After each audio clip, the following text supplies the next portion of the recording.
దర్శి పట్టణంలో గత 31 సంవత్సరాలుగా నమ్మకం మరియు నాణ్యతతో నడపడుతున్న సంస్థ దేవతి వారి jewellery showroom Amrutha Sai gold house and pawn brokers. తక్కువ వడ్డీ రేట్లకే తాకట్టు వ్యాపారం.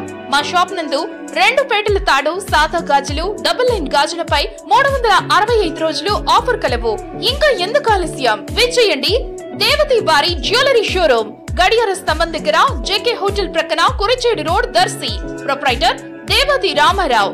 9440524410. ప్రేక్షకులకు నమస్కారం. ఏడిఎన్ న్యూస్ టీవీ మన దర్శి, మన local channel. ADN news TV ప్రేక్షకులకు నమస్కారం. వార్తలు చదువుతుంది మీ ప్రసన్నారాం. దర్శి మున్సిపల్ పరిధిలోని 10వ వార్డులో పర్యటించారు మున్సిపల్ చైర్మన్ నారపశెట్టి పిచ్చయ్య. ప్రజలతో మాట్లాడి వారి సమస్యలు అడిగి తెలుసుకున్నారు. కొన్ని చోట్ల సైడ్ కాలువలు ఏర్పాటు చేసే విధంగా అధికారులను ఆదేశించారు. వేసవి ఇబ్బంది లేకుండా మంచినీటి పైప్ లైన్లు ఏర్పాటు చేసే విధంగా అధికారులను ఆదేశించారు. ఈ పర్యటనలో ward councillor Dattu, Dinakar, municipal AE Srinivas, work inspector Deva, పలువురు టీడీపీ నాయకులు తదితరులు పాల్గొన్నారు.